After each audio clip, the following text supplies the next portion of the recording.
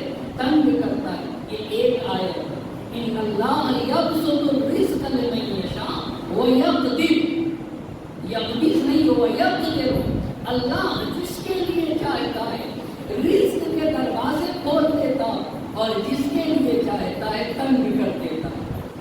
یہاں کے اوپر بھی رزق کے دروازے کو کھولنے کی بات کہی گئی کہ ایک آیت آپ کی خدمت میں ہوتی ہے۔ دوسری آیت قرآن نے یہ کہا لئن شکرتم لأزیدنکم، اگر تم نعمت کی قدردانی کرو گے تو ہم نعمت میں اضافہ کریں گے۔ کہاں پہ اضافہ کرے گا؟ یہ قرآن نے نہیں بتایا، یہ قرآن مجید نے نہیں بتایا۔ آپ بتائیے، قرآن کہہ رہا ہے کہ لئن شکرتم لأزیدنکم، اگر تم نعمت کی قدردانی کرو گے تو ہم نعمت میں اضافہ کریں گے۔ یہ اللہ کہاں بڑھائے گا؟ کہاں دنیا میں بھی اضافہ کریں گے اور آخرت میں بھی اضافہ کریں گے۔ یہ دو آیتیں ایک سلمان پڑھے گا محمد اور آل محمد۔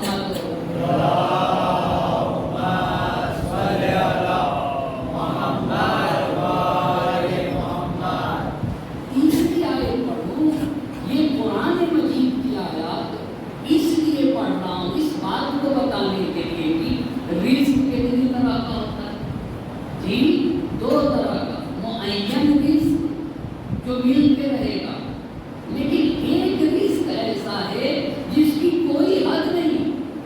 اس رزق کو پانے کے لیے کیا کرنا ہوگا؟ اسی رزق کا اخلاق سے تعلق ہے، اسی رزق کا اخلاق سے تعلق۔ بس قرآن کی ایک آیت نے کہا اللہ جس کے لیے چاہتا ہے رزق کے دروازے کھول دیتا، جس کے لیے چاہتا رزق کے دروازے تنگ کر دیتا۔ دوسری آیت کہتی ہے اگر قدردانی کرو گے تو رزق میں اضافہ کر دیں گے۔ کہاں اضافہ کریں گے؟ دنیا میں بھی، آخرت میں بھی۔ تیسری آیت للذین احسنوا الحسنی وزیادۃ، جو لوگ لوگوں کی بھلائی کرتے ہیں، جو لوگ لوگوں کے ساتھ اچھائی کرتے ہیں، ان کو ان کی اچھائی کا بدلہ ملے گا، وزیادۃ، اور زیادہ بھی ہم دیں گے۔ توجہ کریے گا، یعنی جو لوگ دوسروں کا خیال کرتے ہیں، قرآن کی آیت ہے، ہم ان کو ان کی نیکی کا بدلہ دیں گے، وزیادۃ، اور ہم انہیں زیادہ بھی دیں گے، زیادہ بھی دیں گے۔ اتنی بات کو اور بھی قرآن کی آیت پڑھتا ہوں، فَأَمَّا الَّذِينَ آمَنُوا وَعَمِلُوا الصَّالِحَاتِ جو لوگ ایمان لے آئے اور عمل صالح بجا لائے فَيُوَفِّيهِمْ أُجُورَهُمْ، اللہ انہیں پورا پورا ان کا بدلہ دے گا. لیکن پھر قرآن کہتا ہے وَيَزِيدُهُم مِّن فَضْلِهِ، انہیں ایکسٹرا بھی رزق دے گا، انہیں ایکسٹرا رزق دے گا. جو لوگ ایمان اور عمل صالح لے آئے ان کو تو ان کے ایمان اور عمل صالح کا بدلہ ملے گا اور زیادہ بھی اللہ دے گا. یہاں تک بات ہوئی. یہ جو فضل کہہ رہا ہے قرآن وَيَزِيدُهُم مِّن فَضْلِهِ، اپنا فضل دے گا. یہ ہے کیا چیز؟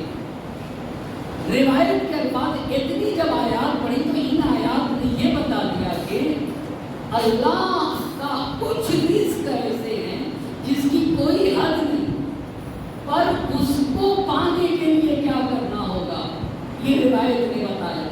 ان للہ فضولا من رزق، اللہ کے پاس کچھ اضافی رزق ہے، اپنے بندوں میں سے کسی کے اوپر چاہتا ہے نازل کر دیتا ہے.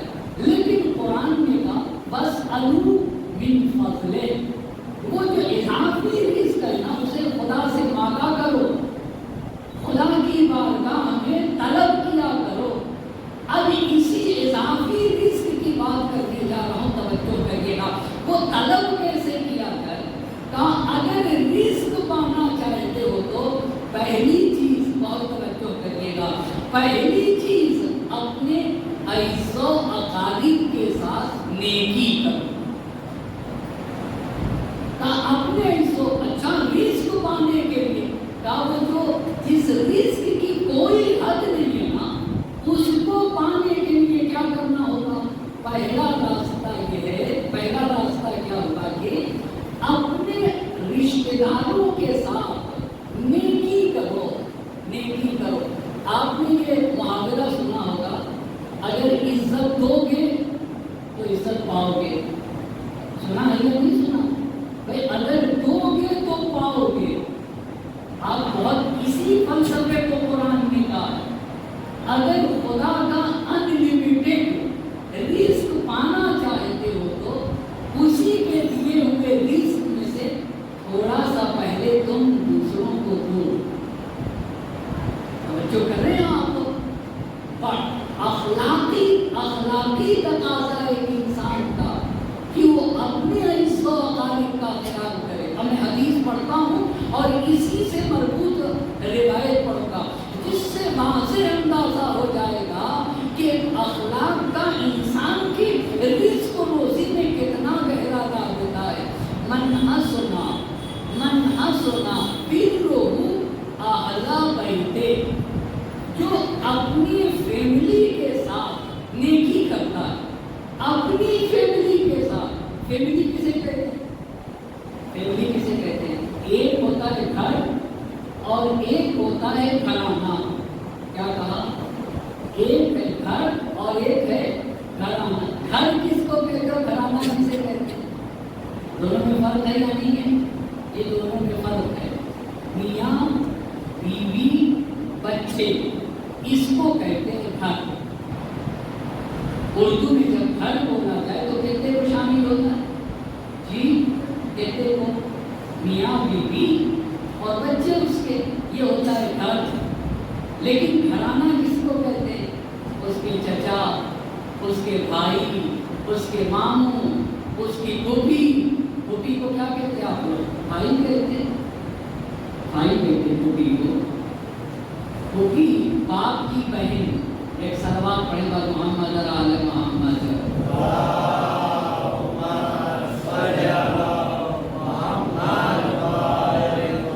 باپ کی بہن کو کیا کہا جاتا ہے؟ یہ پھوپھی کہتے ہیں. ایک جگہ میں نے پھوپھی کہا تو انہوں نے گجرات پڑھ رہا تھا تو انہوں نے کہا کہ ہم گجراتی پھوپھی کو آئی کہتے ہیں. تو ممکن ہے کہیں کہا جاتا ہو مطلب آپ سلوات پڑھے گا محمد اور آل محمد.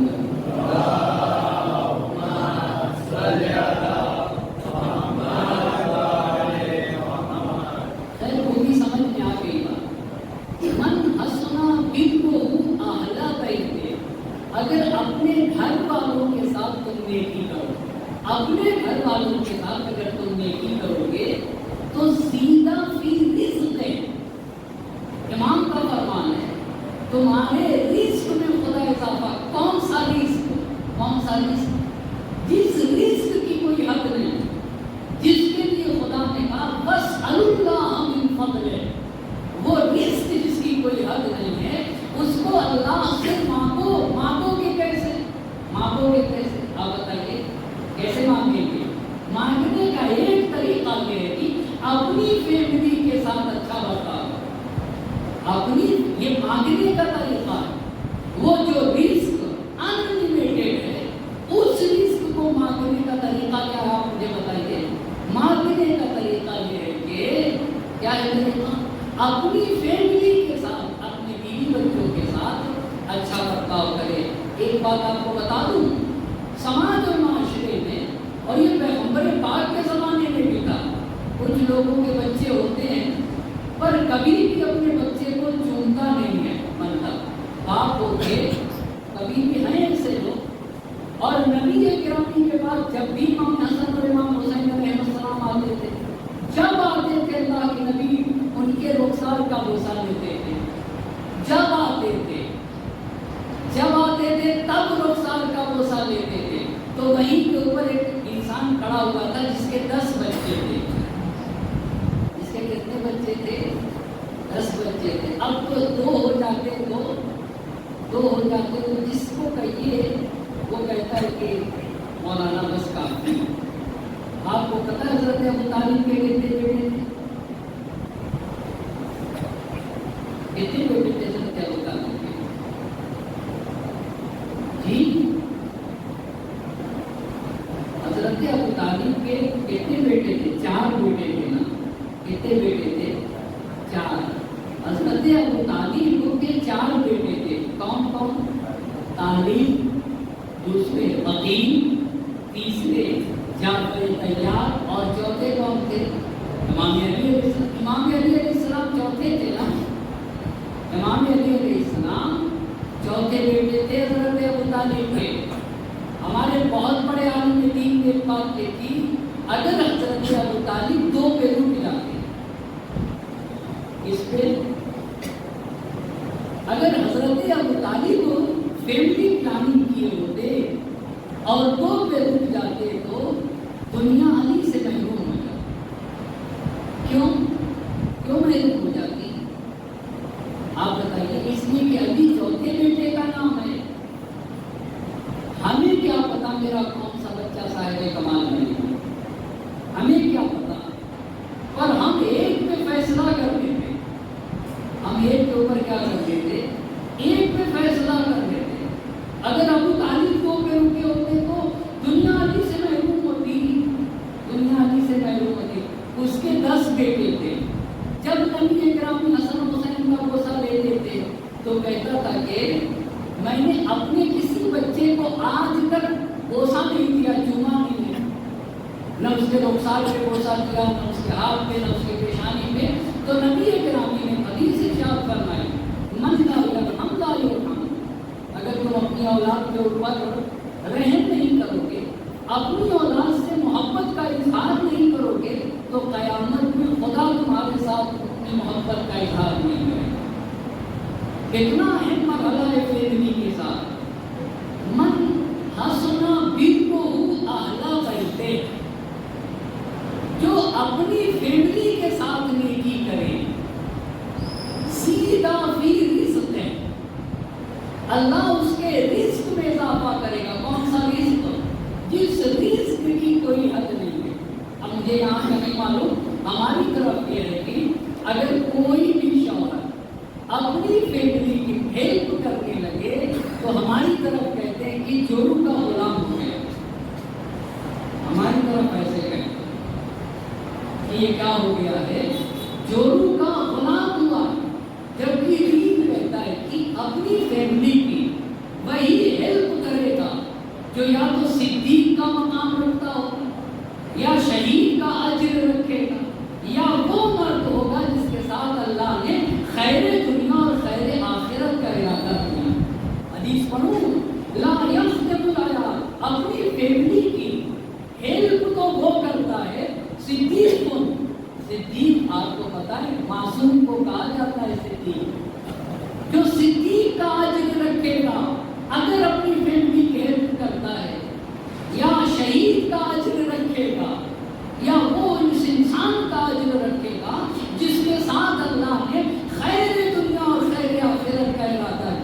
ایسے انسان کو اتنا صاحب مرتبہ اور عظیم المرتبہ انسان ہے جو اپنی فیملی کا خیال کرے.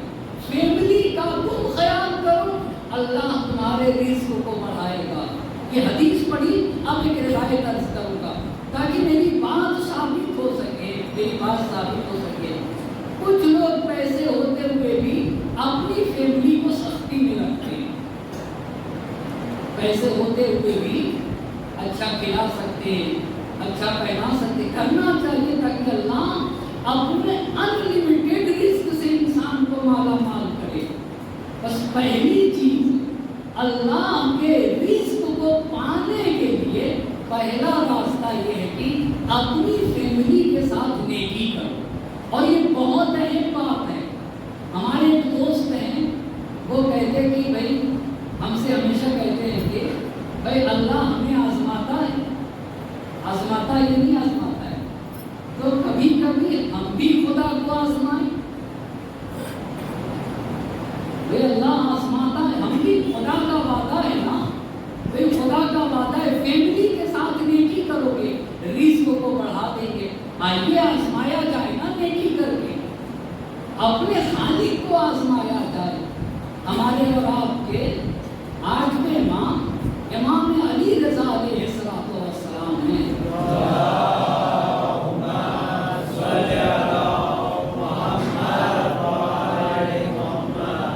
محمد بن خلاد راوی ہے، اس نے 8ویں امام سے اور 8ویں امام نے یہ بات بیان کی کہ قوم بنی اسرائیل کے ایک شخص رہتا تھا. کہاں کے اوپر؟ قوم بنی اسرائیل میں ایک شخص رہتا تھا. اس نے ایک دن خواب میں دیکھا کہ، اب اس میں توجہ کریے گا، اب میں آپ سے سوال کروں گا کہ جتنی بھی تمہاری زندگی بچی ہے، آدھی زندگی خوشحالی میں گزرے گی اور آدھی زندگی تنگی میں گزرنے والی ہے. کس میں گزرنے والی ہے؟ آدھی خوشحالی میں اور آدھی تنگی میں. مثال کے طور پہ اگر تمہیں 50 سال جینا ہے تو 25 سال اچھی گزرے گی اور 25 سال مشکل والی گزرے گی. یہ بتاؤ پہلے کون سی جینا چاہتے ہو؟ خوشحالی والی جینا چاہتے ہو یا تنگی والی جینا چاہتے ہو؟ یہ بتائیے. اگر آپ سے پوچھا جائے تو آپ پہلے کون سی لیں گے؟ پہلے مشکل والی لیں گے یا خوشحالی والی لیں گے؟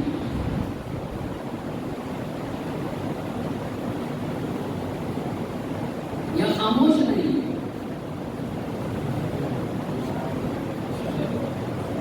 ایک سلوات پڑھیے گا محمد علی محمد.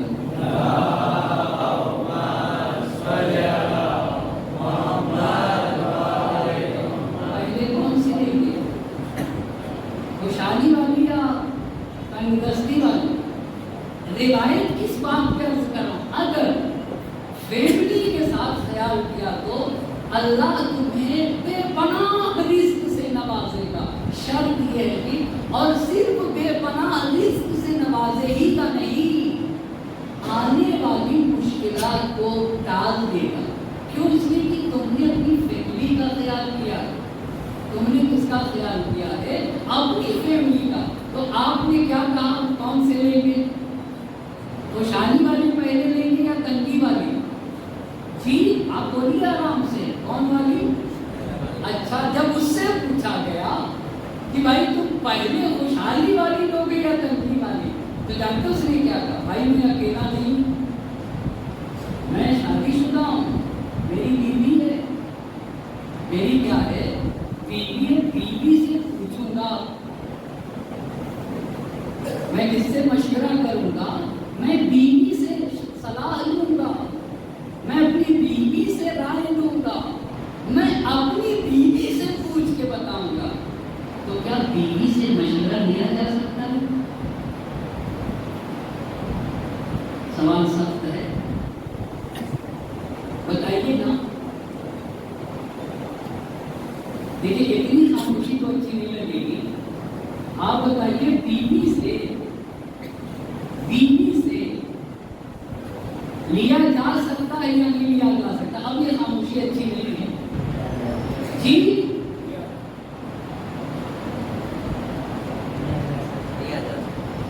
بات بیوی کی نہیں ہے، بہت توجہ کریے گا. بات بیوی کی نہیں ہے اور نہ بات مرد کی ہے. نہ ہر مرد سے مشورہ لیا جا سکتا ہے اور نہ ہی ہر عورت سے. بہت توجہ کریے گا. آپ ہر مرد سے بھی رائے نہ لینے جائیے. نہ ہر مرد سے مشورہ لیا جا سکتا ہے اور نہ ہی ہر عورت سے. کوالٹی دیکھنی چاہیے. کیا دیکھنا چاہیے؟ اگر مرد اور عورت میں کوالٹی پائی جاتی ہے تو آپ بالکل مشورہ دیجیے. کوالٹی کیا ہونا چاہیے وہ ابھی روایت بتائے گی. وہ ابھی روایت بتائے گی. اگر ایسی کوالٹی ہوئی تو آپ کو مشورہ لینا ہوگا. آپ کو کیا کرنا چاہیے؟ مشورہ. اب وہ کوالٹی مرد میں ہے تو اس سے لیجیے, عورت میں تو اس سے لیجیے. بات اس کی نہیں ہے کہ بیوی سے مشورہ نہیں لے سکتے. یہ بات صحیح نہیں ہے. اگر کوالٹی ہے تو مرد میں تو مرد سے لیا جائے گا اور اگر خاتون میں تو خاتون سے مشورہ لیا جائے گا. لیکن اگر کوالٹی ہی نہیں پائی گئی تو نہ مرد سے مشورہ ہوگا اور نہ ہی نہیں عورت سے مشورہ ہوگا. اس نے کیا کہا مجھے بتائیے؟ اس نے کیا کہا کہ بھائی میری بیوی ہے, میری بیوی ہے.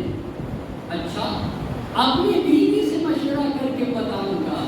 اب جب صبح ہوئی تو اپنی بیوی سے کہتا ہے کہ بھائی ہماری جتنی بھی زندگی ہے, آدھی زندگی خوشحالی کی اور آدھی زندگی تنگی کی گزرے گی. یہ بتاؤ پہلے خوشحالی کی لیں یا تنگی والی؟ بیوی نے کیا کہا ہوگا؟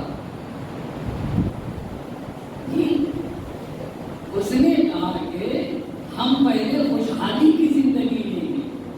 ہم پہلے کون سی زندگی جئیں گے؟ خوشحالی کی زندگی. اچھا, اب بیوی کی کوالٹی دیکھیے گا.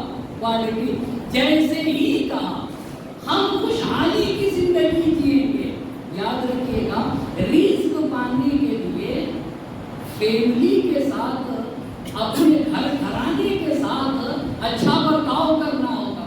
اب جب اس نے کہا خوشحالی کی زندگی جئیں گے, اب ان کے یہاں نعمتیں پہ نعمتیں آنے لگی. مال و دولت, نعمت کی فراوانی, اور جیسے جیسے نعمت آتے تھے, مال و دولت آتے تھے, تو وہ بیوی اپنے شوہر کے پاس جا کر کہتی تھی آپ کے والد کو ضرورت ہے, ان کی مدد کریے. آپ کی والدہ کو ضرورت ہے, ان کی مدد کریے. آپ کے بھائی مشکل میں گرفتار ہیں, ان کی مدد کریے. اور جب دولت آتی تھی, آپ کے دوست مشکل میں گرفتار ہیں, ان کی مدد کریے. آپ کے فلاں رشتے دار کو ضرورت ہے, ان کی مدد کریے. پوری خوشحالی کی زندگی وہ دوسروں کی مدد کرواتی ہے. آپ کو توجہ کیا کس کی مدد کرواتی ہے؟ ماں باپ کا خیال کریے. خاتون تھی اپنے شوہر سے, جب اللہ نے نعمت دی ہے تو ہمیں اللہ کی اور نعمت پانے کے لیے بڑی بہت عظیم یہ روایت ہے جو میرے آخر ماں نے اپنے ماں باپ کا خیال کریے. بیوی شوہر سے کہہ گے اپنے بھائی بہن کا خیال کریے, اپنی پھوپھی کا خیال کریے, اپنے چچا کا خیال کریے, فلاں انسان ضرورت مند ہے اس کا خیال کریے. اچھا, یہ خیال کرتے کرتے خوشحالی کا زمانہ گزر گیا. کس کا زمانہ گزر گیا؟ خوشحالی کا. اب کون سا وقت آنے والا ہے؟ اب کون سا وقت آئے گا آپ بتائیے؟ اب تنگی والا زمانہ آئے گا. جب تنگی والے زمانے کا وقت شروع ہوا تو اپنے شوہر کے پاس آ کے جانتے کیا کہتی ہے؟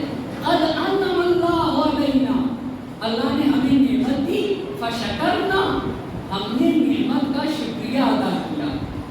کیا کہا اس نے؟ بولیے, اللہ نے ہمیں نعمت دی اور ہم نے کیا کیا؟ نعمت کا شکریہ ادا کیا. نعمت کا شکریہ کیا ہے؟ مال و دولت دیا ہے تو ماں باپ کی خدمت کرو, مال و دولت دیا ہے تو بھائی بہن کا خیال کرو, مال و دولت دیا ہے تو پڑوسی کا خیال کرو, مال و دولت دیا ہے تو ضرورت مندوں کا خیال کرو. اس خاتون نے بڑی عظیم بات کہی, کہا ہم کو اللہ نے دیا, ہم نے نعمت کی قدردانی کی, اور ہم سے اللہ نے وعدہ کیا. کیا وعدہ کیا اللہ نے؟ وعدہ کیا کیا آپ ذرا بتائیے. وعدہ کیا کیا اللہ نے؟ لئن شکرتم، جی لئن شکرتم لأزیدنکم. بیوی نے کہا کہ یہ اللہ نے وعدہ کیا، اللہ نے ہمیں نعمت دی اور ہم نے نعمت کا کیا کیا ہے؟ شکریہ ادا کیا. اور ادھر سے اللہ نے وعدہ یہ کیا ہے اگر نعمت کا شکریہ ادا کرو گے تو ہم نعمت میں اضافہ کر دیں گے، ہم دنیا میں بھی اضافہ کریں گے، آخرت میں بھی اضافہ کریں گے. اپنے شوہر سے کہتی ہے کہ اب خدا کی باری ہے، ہم نے تو نعمت پا کے نعمت کا شکریہ ادا کر دیا، اب اس کی باری ہے کہ وہ اپنے کیے ہوئے وعدے کو پورا کرے. وعدہ کیا تھا خدا کا؟ آپ بتائیں وعدہ کیا تھا خدا کا؟ تم نعمت کی شکریہ ادا کرو، ہم نعمت کے ساتھ. جیسے اس خاتون نے کہا اب خدا وعدے کی وفا کرے. آپ کو پتہ ہے کیا ہوگا؟ چونکہ تم نے خوشحالی کی زندگی پا کے اپنے فیملی اہل و عیال عزیز و اقارب دوسروں کا خیال کیا، لہذا اب تمہاری تنگی والی زندگی بھی ہم خوشحالی میں بدل دیں. ایک صلوات پڑھے بر محمد و آل محمد. اللہم صل علی محمد و آل محمد. اتنا اہم رشتہ ہے اخلاق کا انسان کی زندگی سے. اسی بات کے لیے انشاءاللہ آئندہ باتوں کو عرض کرتا چلوں گا. بس پہلی چیز جس کا ہمارے رزق سے اور وہ بھی انلمیٹڈ رزق سے بہت گہرا رابطہ ہے، وہ اپنی فیملی کے ساتھ اچھا برتاؤ، اپنی فیملی کے ساتھ حسن سلوک ہے. بس عزیزان محترم، رحمت کو تمام کر رہا ہوں. سید الشہداء حضرت ابو عبداللہ حسین علیہ السلام کا اپنی فیملی کے ساتھ کیسا رشتہ؟ امام علی مقام کا سکینہ کے ساتھ کیسا رشتہ تھا؟ امام حسین علیہ السلام کا رباب کے ساتھ کتنا گہرا رشتہ تھا؟ کیا حسین کو رباب سے محبت نہ تھی؟ کیا حسین کو سکینہ سے محبت نہ تھی؟ کیا حسین کو زینب و ام کلثوم سے محبت نہ تھی؟ حسین کو سکینہ سے محبت تھی، حسین کو رباب سے محبت تھی، اور اس درجہ حسین کو سکینہ سے محبت تھی کہ سید الشہداء کہتے تھے انی لأحب دارا تکون بہا سکینۃ و رباب. اے لوگو، مجھے وہ گھر پسند ہے جس میں میری سکینہ رہتی ہے، مجھے وہ گھر پسند ہے جس میں میری رباب رہتی ہے. اسی لیے جب حسین رخصت آخر کو آئے، اہل حرم نے حسین کو حلقے میں لے لیا اور حسین نے ایک ایک کو نصیحت کی، استعدوا للبلاء، دیکھو سختیوں کے لیے تیار ہو جاؤ، مگر اپنے زبان پر کوئی بھی ایسے کلمات نہ آنے دینا جس سے خدا کی شکایت کا اظہار ہو رہا ہو. پھر امام حسین علیہ السلام نے سکینہ اور زینب و ام کلثوم اور رقیہ اور رباب کو خطاب کر کے کہا یا زینب و ام کلثوم، یا رقیہ اور رباب، علیکم منی السلام. یہ سکینہ تم پر حسین کا سلام حاضر ہو، رباب تم پر حسین کا سلام ہو. حسین پر رخصت ہو رہے تھے، سکینہ کی آنکھوں میں آنسو آ گئے. ایک مرتبہ حسین نے اپنی بیٹی سکینہ کی آنکھوں پہ اپنا ہاتھ رکھ دیا اور ہاتھ رکھنے کے بعد حسین نے سکینہ سے کہا اے میری لال سکینہ، میری شہادت کے بعد بہت رونا ہوگا. سکینہ، تمہیں تماچے مارے جائیں گے، تمہیں تعزیہ میں لگائے جائیں گے. میری لال سکینہ، تمہارے گوشوارے چھین لیے جائیں گے. عجب اللہ، عجب نہیں سکینہ نے زبانے پہ زبانی سے کہا ہو نیند آئے گی جب آپ کی بو پاؤں گی بابا، میں رات کو مقتل میں چلی آؤں گی بابا. بابا سکینہ کو تبھی نیند آتی ہے جب سکینہ کو آپ کی بو ملتی ہے. بابا اگر آپ نہ ہوگے تو میں مقتل میں چلی آؤں گی.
وأنت خير الرازقين